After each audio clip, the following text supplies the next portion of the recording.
Dikisahkan, suatu hari Rasulullah Shallallahu Alaihi Wasallam kedatangan seorang wanita. Keadaannya memprihatinkan. Tangannya kanannya mati tergantung-gantung. Kemudian wanita tersebut berkata kepada Rasulullah Shallallahu Alaihi Wasallam, "Wahai Rasulullah, saya mohon doakan saya kepada Allah agar tanganku baik kembali untuk beribadah kepadanya." Kemudian Rasulullah Shallallahu Alaihi Wasallam memperhatikan tangan wanita itu dan berkata, "Mengapa sampai begitu?"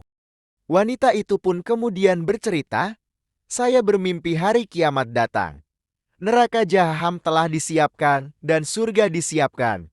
Dalam neraka saya melihat beberapa lembar.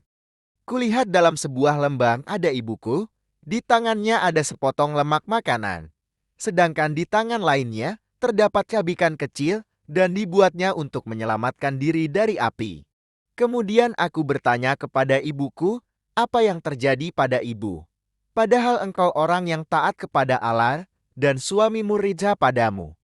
Aku dulunya orang pelit dan disinilah tempat orang pelit, kata ibunya.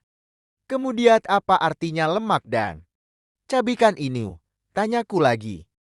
Ibuku kemudian menjawab, inilah yang pernah kusedekahkan dulu. Aku sama sekali tidak pernah bersedekah selain ini.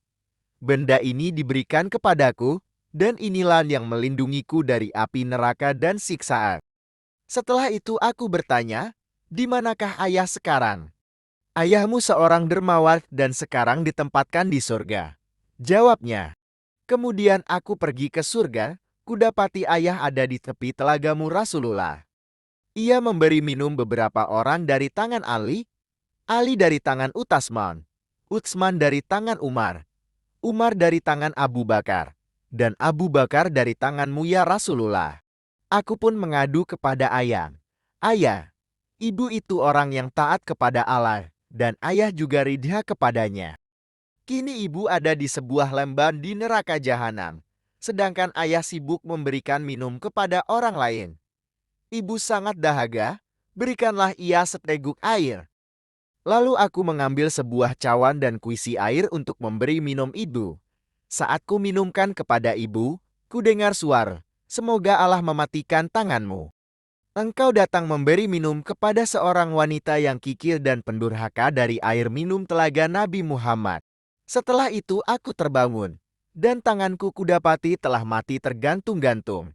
Mendengar cerita itu Rasulullah Shallallahu Alaihi Wasallam bersabda, kekikiran ibumu telah menghukummu di dunia. Lalu bagaimana hukuman di akhirat? Aisyah radhiyallahu anha menuturkan bahwa Rasulullah Shallallahu Alaihi Wasallam meletakkan tongkatnya pada wanita itu dan berdoa. Tuhan, dengan mimpi yang dikisahkan wanita ini, kembalikan keadaan tangannya seperti semula. Maka tangannya pun kembali membaik seketika. Kisah ini disadur dari buku kitab Usfuriyah. Kisah-kisah hikmah dari lektur pesantren.